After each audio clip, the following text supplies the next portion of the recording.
Welcome back. Thanks for staying with India Today. Special non-stop coverage from Chennai. The war for the Tamil throne. That's what we're calling our coverage. Because make no mistake, ladies and gentlemen, that's what this is really all about. It's O. Panneerselvam on the one side as an unlikely warrior after his big defiant act at the Jaya Samadhi last night, and on the other hand there is the stunned figure of VK Sasikala, who will be descending on that very same location in a very short while from now. Behind me is the lane leading up to Mr. Panneerselvam's official residence. In a very short while from now there will be a press conference where he is expected to take his aggression levels even higher. Remember, people all across Chennai and Tamil Nadu are in disbelief. Panneerselvam, a man known to be pretty meek, happy to be on the sidelines, no apparent mass support, has suddenly become a bit of a defiant hero. People have been welcoming him everywhere. People have been lining the roads of Chennai as well, transporting him from a person in the shadows, on the sidelines, very, very mellow, to a person in the spotlight. A real hero politician, a rare one in the post-Amma period. Nobody knew it would happen so soon. He spoke just a short while ago on the phone, taking things up a notch. Here is man of the moment, O. Panneerselvam.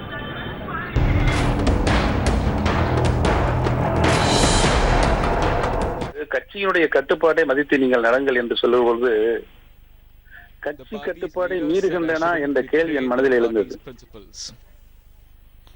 கட்சி கட்டுப்பாட்டை மீறுகின்றன பன்னீர்செல்வம் அப்படிங்கிற ஒரு பிரச்சனை பின்னால வரக்கூடிய வாய்ப்பு, நான் இவ்வளவு காலம் அரசியல் இருந்திருக்கேன் என்பது எந்த பழியும் பாவமும் ஏற்பட்டதில்லை. அது நம்மேல் விழுகக்கூடாத பழி நம்மேல் விழுகக்கூடாது என்பதுதான் கட்சியினுடைய கட்டுப்பாடு. So I listened to all the party's leaders and I listened to our general secretary and I agreed to step down. இவர்களுக்கெல்லாம் நான் ஒத்துக்கொண்டேன்.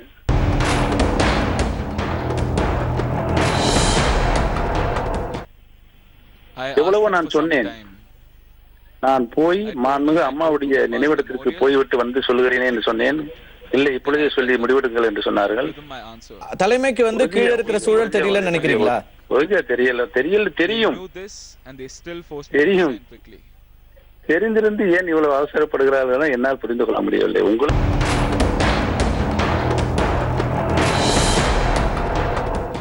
அந்த துரோகம் வரக்கூடாது என்றுதான் நான் ராஜினாமா செய்தேன்.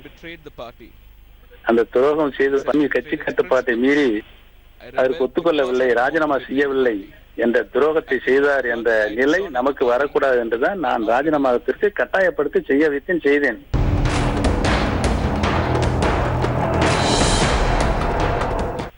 எந்த வகையில் நான் பாரதிய ஜனதா கட்சிக்கு ஆதரவாக நிலை எடுத்து அவரிடம் வாதாடி இருக்கிறேன் தலைமையிடம், இல்லை யாரிடமாக கருத்துக்களாக சொல்லி இருக்கிறேனா?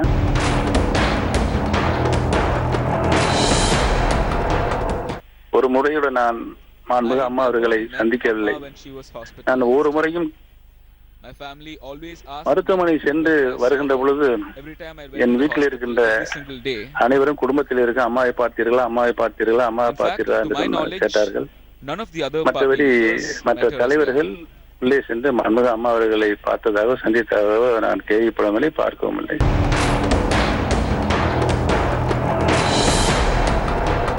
இல்ல, அவர்களாக எடுத்த முடிவு. திருமதி ஷீலா பாலகிருஷ்ணன் அவர்களும் திரு ராமலிங்கம் அவர்களும் அவர்களாகவே எடுத்துக்கொண்ட முடிவு. நான் எந்த அதில் வேறு பார்வையோடு நான் பார்க்குவதற்கு தயாராக இல்லை. While the BJP has all but explicitly shown its full support for Mr. O. Panneerselvam, one leader within the BJP, one of its most vocal, continues to push for Sasikala. He has said that nothing stops the governor from appointing and swearing in Sasikala as the Chief Minister of Tamil Nadu. Here is Dr. Subramanian Swamy in exclusive conversation with India Today's Ilma Hassan. I'm joined by BJP leader Dr. Subramanian Swamy as Tamil Nadu is in complete turmoil. Sir, unprecedented revolt by O. Panneerselvam. Your thoughts? Well, I mean, it's a bit late in the day to revolt. After having willingly resigned, gone to the governor and agreed to be caretaker president, chief minister, and then go to the party office and vote unanimously, or vote with every member to unanimously select Shashikala to be the nominee of the party for the chief ministership. What is the meaning of revolting now, and that too on the ground that Shashikala's spirit came and called him? I mean, which world are we living in? Are we going to believe such things? It's good in a cinema script, but it's not certainly part of a constitutional process. Sir, Panneerselvam has said that he was forced to resign, and that it was Jayalalitha had said that it was him who she wanted to be the chief minister. Jayalalitha is not here today. He may have been close to Jayalalitha politically, but Shashikala was living with Jayalalitha. So, I mean, where is this? This is not a factor, who Jayalalitha wanted, who didn't want. Question is what the constitutional provisions are. And according to constitutional provisions, Shashikala has all the rights to be the chief minister. He says if the people and the cadre support him, he will revolt and he will stick as... Yeah, let him revolt, but that will not change the situation that Shashikala will be the chief minister. For revolt, the MLAs must revolt. Let him demonstrate that. And he'll get a good chance, even after Shashikala is sworn in as chief minister. On the floor, there will be a vote of confidence, which he has to move and get it passed. Let him revolt at that time. Do you think he'll be able to get enough leaders from the Tamil Nadu Legislative Assembly on his side? I don't know the dynamics of the ADMK, and certainly I'm not going to go and check also, because I'm the petitioner who has found Jayalalitha and Shashikala guilty of disproportionate assets at the Sessions Court level, and then fought it in the High Court level, where they agreed that there was disproportionate assets, but it was not much, the judge said. And now in the Supreme Court also I've argued, I'm waiting for the judgment, and I'm hoping that Shashikala will be convicted. But at the same time, I cannot close my eyes to the constitutional position. And the constitutional position is she should be sworn in, even if necessary for one day, as the chief minister. Well, in just a short while from now, the MLAs of the AIA-DMK will be passing a resolution at the party headquarters in Chennai, where we're broadcasting from, putting their weight completely behind Shashikala. It's what she had stepped out of her house at Poise Garden last night to actually declare in front of the public in a rare show of belligerence. But now, it is the AIA-DMK's numbers that will spell the fate out for both O. Panneerselvam as well as Shashikala. Pramod Madhav caught up with Panneerselvam of the AIA-DMK, one of the senior leaders who's at the party headquarters right now for that meeting that is currently to take place.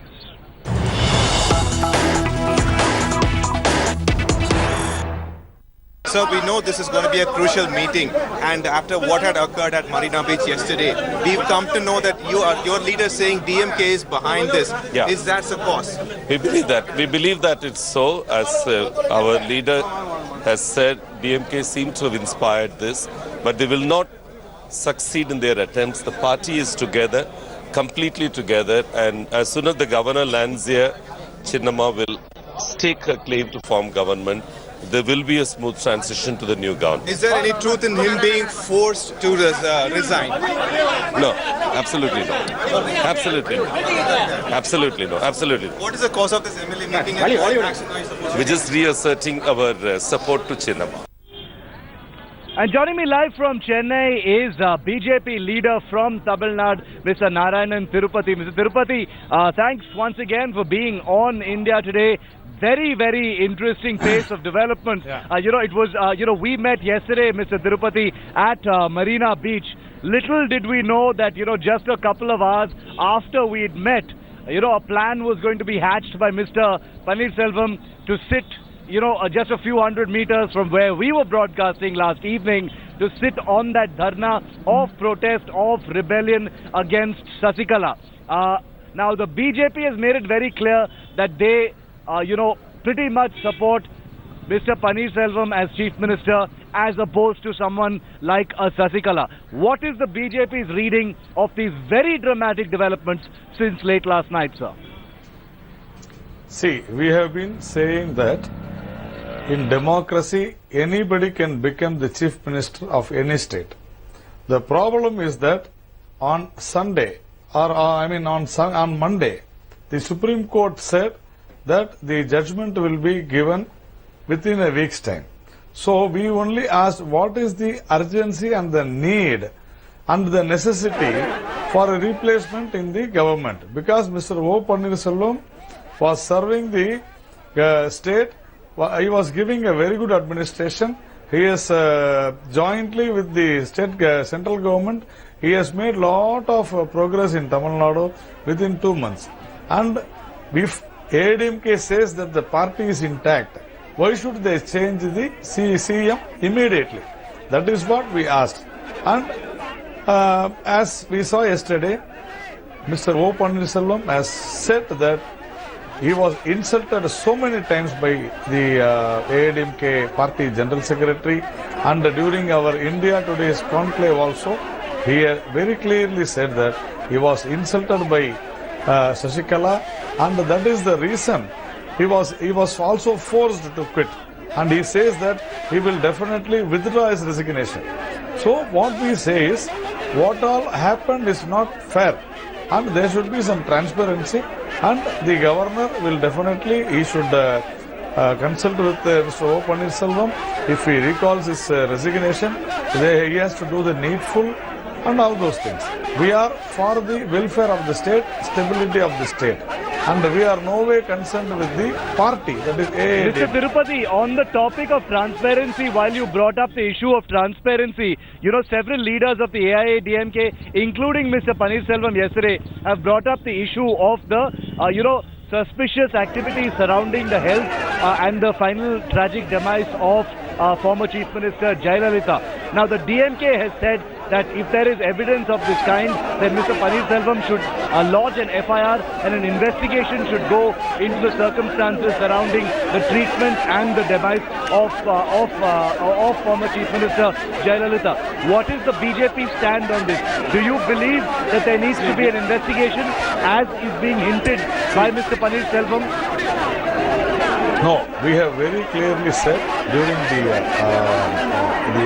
when Jayalalitha was admitted in the hospital, we have no problems at all, because doctors from AIMS came and inspected. They saw Jayalalitha there, and we have no problems. But the government had the responsibility to give the detailed report about Jayalalitha's health, and also the hospital which attended Jayalalitha. They were also supposed to give a real statement on the report on the health of Jayalalitha.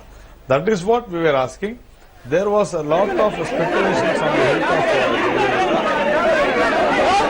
Setting that press conference right now at his residence in Chennai. Let's cut across and listen in live.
ಇಲ್ಲ ಸರಿಯಾಗಿ ಅದೇ ಅಮೀವಿ ಆಯ್ತಪ್ಪ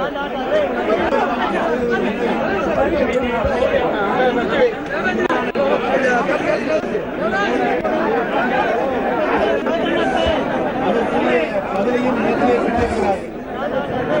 இந்த சூழ்நிலையில் மீண்டும் பத்திரிகை மற்றும் தொலைக்காட்சி நண்பர்கள் இங்கே கூறியிருக்கிறீர்கள். நீங்கள் என்ன என்பதை நீங்கள் சொன்னால் அதற்குரிய பதிலை நான் தருவதற்கு தயாராக இருக்கிறேன்.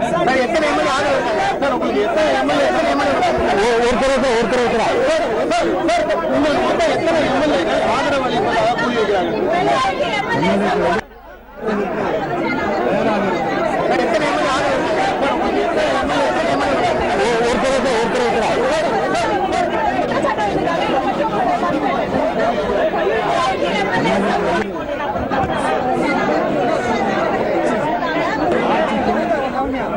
எந்த நிலையிலும் ஆளுங்கட்சியாக இருந்த பொழுதும் சரி, எதிர்கட்சியாக இருந்த பொழுதும் கட்சிக்கு எந்த நிலையிலும் பன்னீர்செல்வம் துரோகம் செய்தான் என்ற பெயர் என்னிடம் எப்பொழுதும் ஏற்பட்டதில்லை.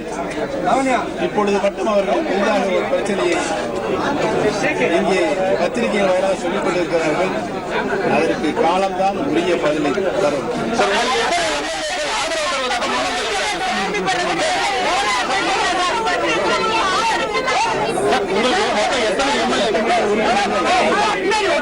எனக்கு ஆதரவு தரப்போகிறார் என்ற விவரத்தினை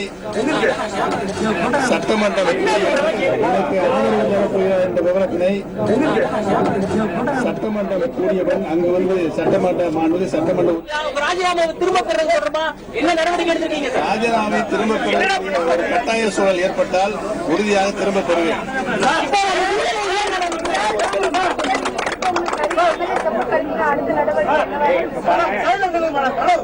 மாண்புமிகு இதயதேவ புரட்சித் தலைவி அம்மா அவர்கள்,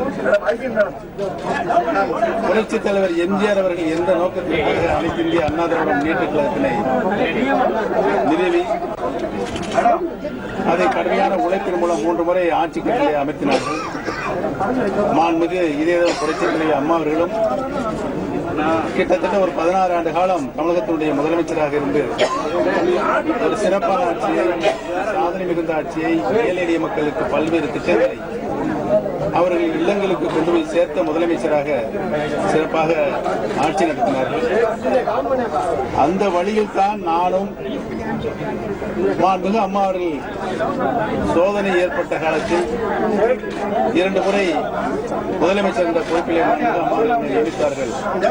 அப்பொழுதும் சரி இப்பொழுதும் சரி மாண்புமிகு அம்மாவுடைய கொள்கைக்கு, கோட்பாடுகளுக்கு, அம்மாவுடைய எண்ணங்களுக்கு சிறு குண்டுமணி அளவுடன் நான் குறையாமல் என்னுடைய பணியை, கடமையை ஆற்றுவேன் என்பதனை நான் தெரிவித்துக் கொள்கிறேன். பாஜக இருப்பதாக வந்து குற்றச்சாட்டுகள் இருக்கிறது. அதற்கு வந்து பாஜக தான் உங்களை வந்து இயக்குவதாக கூறப்படுகிறது. இதற்கு வந்து உங்களுடைய கருத்து என்ன? அது வடிகட்டிய போய் உண்மைக்கு மாறான தகவல். சார், சசிகலா பத்தி 10% உண்மைதான் சொல்லிருக்கீங்க. மிச்சம் உண்மை எப்ப சொல்ல போறீங்க? சசிகலா பத்தி 10% உண்மைகள் தான் சொல்லிருக்கீங்க. இல்ல, இன்னும் நிறைய உண்மைகள் இதெல்லாம் சொல்லிருக்கீங்க.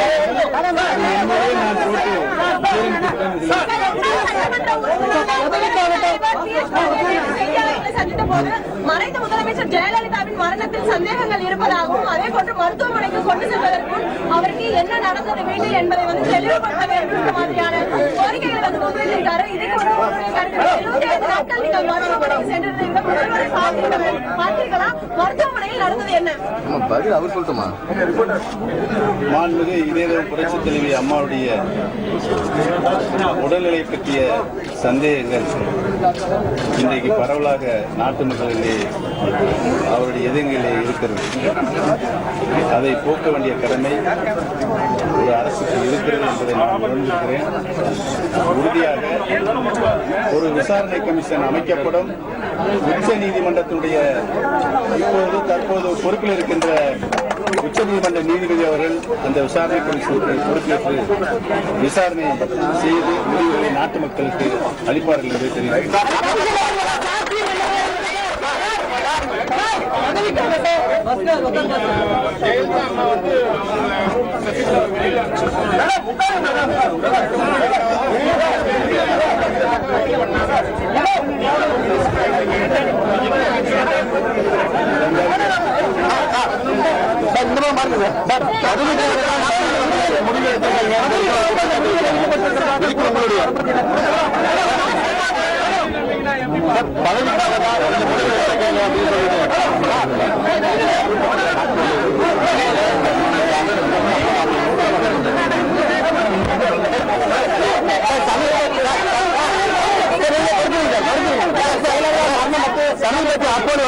சமீபத்தில் அப்போது டாக்டர்கள் போயிட்டு நிர்பந்தத்தால பண்ணப்பட்டிருக்காங்க.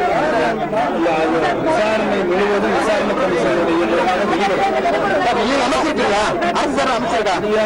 அமைச்சர் கவர்னர் எப்ப சந்திக்க போறீங்க? கவர்னர் எப்ப சந்திக்க போறீங்க?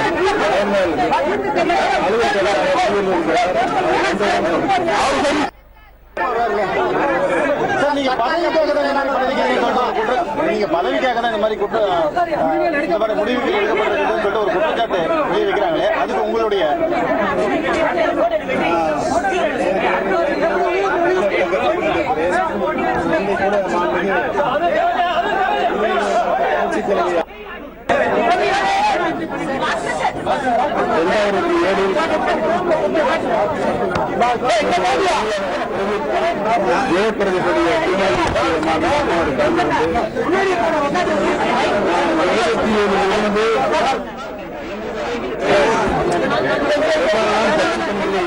படிப்படியாக இயக்கத்திற்கு உழைத்து இந்த நிலையை அடைந்திருக்கின்ற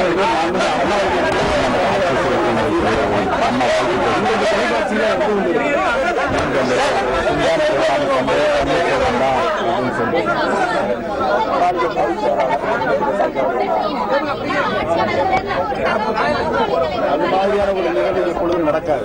அதிமுகவுடைய சட்டத்திட்டத்தின்படி பொதுச் செயலாளர் தற்காலிகமா அமைக்கப்பட முடியாது.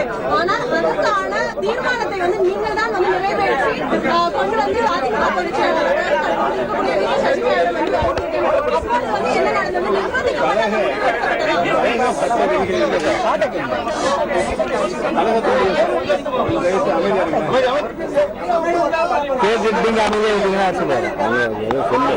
அடிப்படை உறுப்பினர்கள் அவங்க அமைதியாக கழகத்தினுடைய பொதுச் செயலாளர்களுக்கு ஒரு அசாதாரணமான சூழல் ஏற்பட்டு உடனடியாக பொதுச் செயலாளர் தேர்ந்தெடுக்கப்பட வேண்டும் என்று கழகத்தினுடைய செயற்குழு உறுப்பினர்கள் கூடி அவர்கள் தற்காலிகமாக ஒரு பொதுச் செயலாளர் தேர்ந்தெடுத்து கூடிய விரைவில் நிரந்தர பொதுச் செயலாளருக்குரிய தேர்தலை நடத்தி கழகத்தினுடைய பொதுச் செயலாளர் இருக்க வேண்டியதுதான் சட்டம்.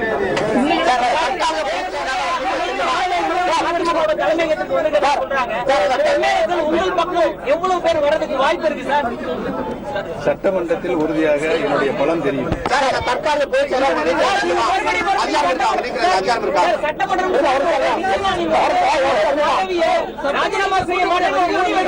அதிகாரம் இல்லை. முதலமைச்சர் பதவி வெறியோடைய சசிகலா எல்லா திட்டங்களும் செயல்படுறாங்களா? முதலமைச்சர் பதவி வெறியோட தான் சசிகலா எல்லா திட்டங்களும் செயல்படுத்துறாங்களா? அவரிடமே கேட்டு பாருங்க.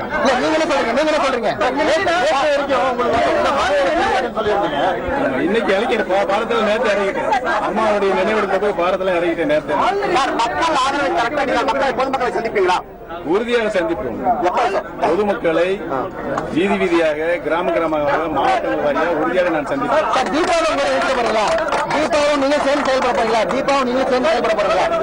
யார் வந்தாலும் அவர்களெல்லாம் மரியாதைக்குரியவர்கள். மாண்புமிகு அம்மாவுடைய அண்ணன் பிள்ளைகள், அவருக்கு உரிய மரியாதை நான் எப்பொழுதும் அளித்திருக்கின்றேன். எப்பொழுதும் இப்பொழுதுமே நீங்க தீபாவளி அழைப்பு விடுக்கிறீங்களா? நீங்க தீபாவளி அழைப்பு விடுக்கிறீங்களா? என்ன செயல்பட உறுதியாக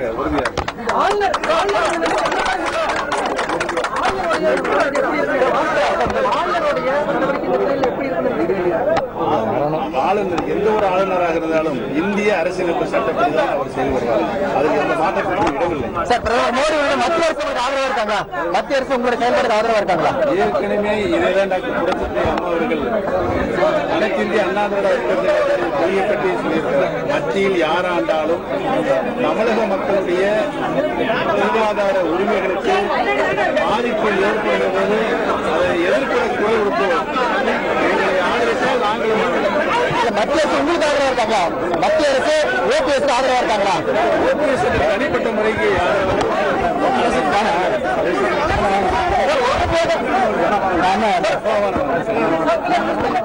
உடனடியாக அடுத்த கட்ட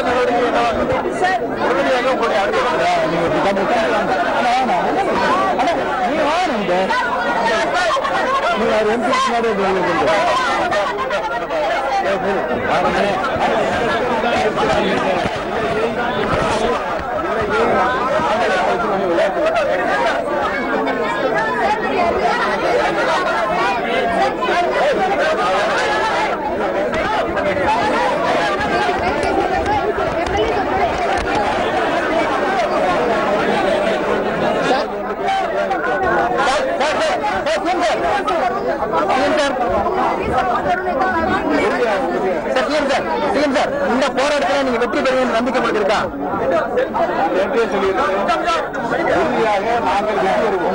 மக்கள்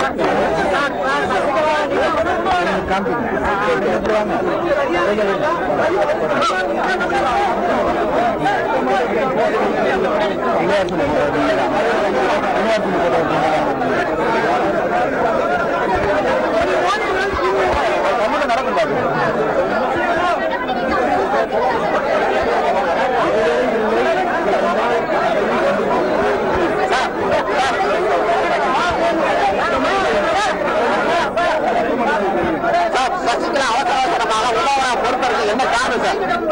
அவசரமாக முதல்வராக பொறுத்தவர்கள் என்ன காரணமா இருக்கு? சொத்துக்கூட்டு வழக்கில் தண்டனை கிடைச்சிருந்தாங்க பதவி இருக்கிறாங்க. சொத்துக்கூட்டு வழக்கில் தண்டனை கிடைச்சிருந்தாங்க முதல்வர் பதவி இருக்கிறாங்களா? சார் சார்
சசிகலாவை நீங்க தொடக்கத்தில் எதிர்த்திருந்தா, அம்மா மறைவுக்கு பின்னர் தொடக்கத்தில் எதிர்த்திருந்தா இந்த அளவுக்கு நிலைமை ஆயிருக்குமா?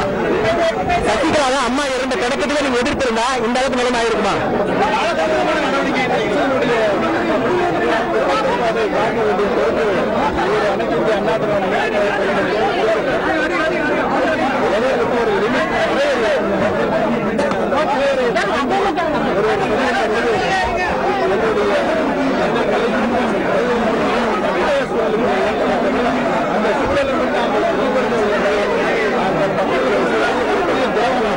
அப்ப சசிகலா கட்சியை சுயலாபத்துக்காக வெளியிடுறாங்களா? இல்ல நீங்க சொன்னீங்க, நீங்க சொல்லணும். முக்கியமான உண்மை சம்பவங்களை இன்னமும் சொல்லாம நீங்க தொண்டர்களுக்கு தெரியாது, தொண்டர்கள் அறிவார்கள். அதனால்தான் இன்றைக்கு தமிழகத்திலே மிகப்பெரிய தொண்டர்கள் மட்டுமல்லாமல் இந்த நாள் வந்து நீங்க வந்து சந்தோஷமா இருக்கிறதுனால தான் தொண்டர்கள் இதெல்லாம் வந்து சந்தோஷமாக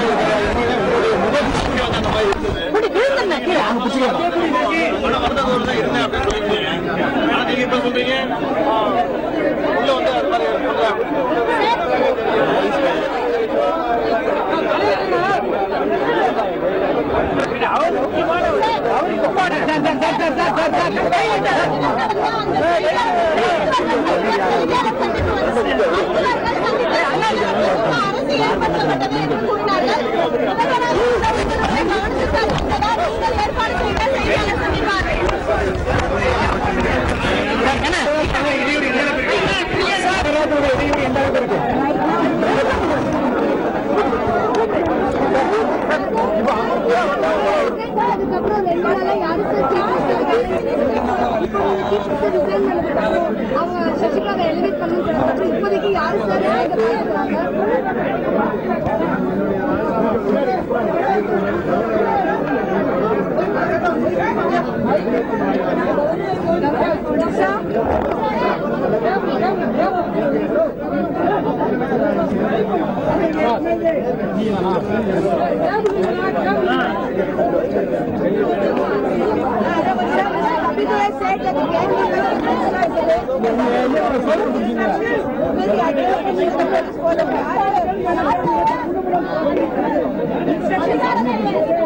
ஆலோசனைகளை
வந்து நேற்றைய சொன்னேன், நம்முடைய மாண்புமிகு தமிழக முதலமைச்சர் நிறுவனத்தை நடத்தி கொண்டு பொதுச் செயலாளராக இருக்கலாமா? தொண்டன் சாப்பாட்டுக்கு கஷ்டப்பட்டுக் கொண்டிருக்கின்றார். பொதுச் செயலாளருக்கு 17,000 கோடி ரூபாய் ஒரு ஆண்டுக்கு. அவரோடு இருக்கக்கூடிய ஆத்மத்தில் எப்படியெல்லாம் நடந்தார்கள்.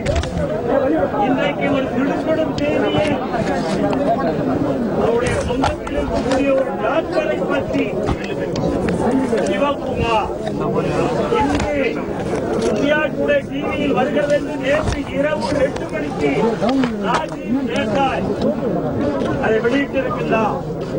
அவர் ஒரு தவறான மருந்தை நியாயப்பட்டிக்கு மருந்தை கொடுத்த காரணத்தினால்தான் நம்முடைய புரட்சித் தலைவர் அண்ணா அவர்களை நாம் இழந்திருக்கின்றோம் என்ற செய்தி இன்று மாலைக்குள் தமிழ்நாடு முழுவதும் வெளிவர இருக்கிறது. இந்தியா டுடே மாற்றி சொல்லவில்லை. நேற்று இரவு 8 மணிக்கு ராஜீவ் தேசாய்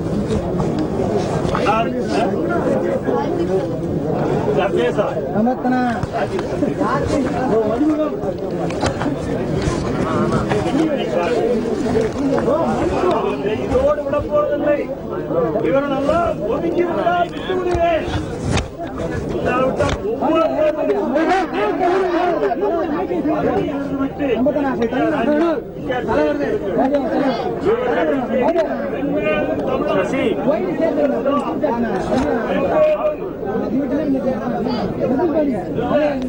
என்னவென்றால்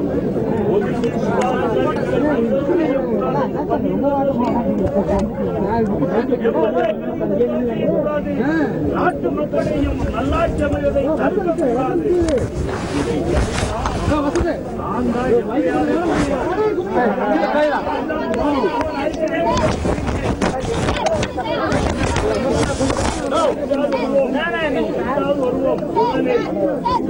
எச்சரிக்கின்றேன், இந்த கூட்டத்தை எச்சரிக்கின்றேன்.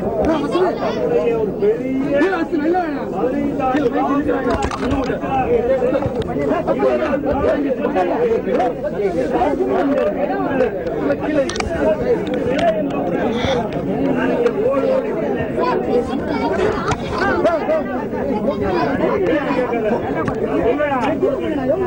15 முதலமைச்சர் பன்னீர்செல்வம் அவர்கள் 5ஆம் தேதி டிசம்பர் மாதம் பதவியேற்று அப்போது ஆட்சிக்கு வருகிறார்.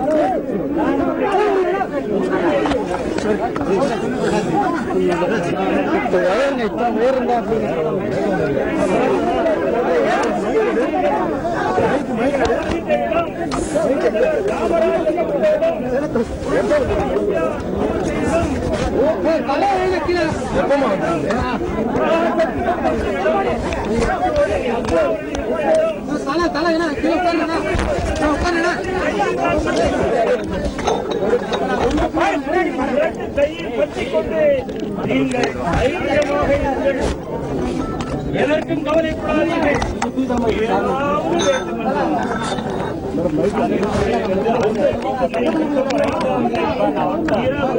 புரட்சித் தலைவர் அம்மா அவர்கள் மறைந்த பிறகு அது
And there's no doubt in anybody's mind that Panneerselvam has hiked the level of aggression. He's upped the ante and taken the things against Sasikala to the next level. He's practically dared her now. The three big takeaways from that press conference in the Tamil language that you just saw was Panneerselvam saying, I will prove my majority in the House. I have the support of at least 50 MLAs and there will be an investigation into the circumstances surrounding Jayalalitha's death, and this will be headed by a sitting judge. So three big takeaways from that new press conference by Panneerselvam. We're going to dissect it. We're going to go to our reporters and our guests.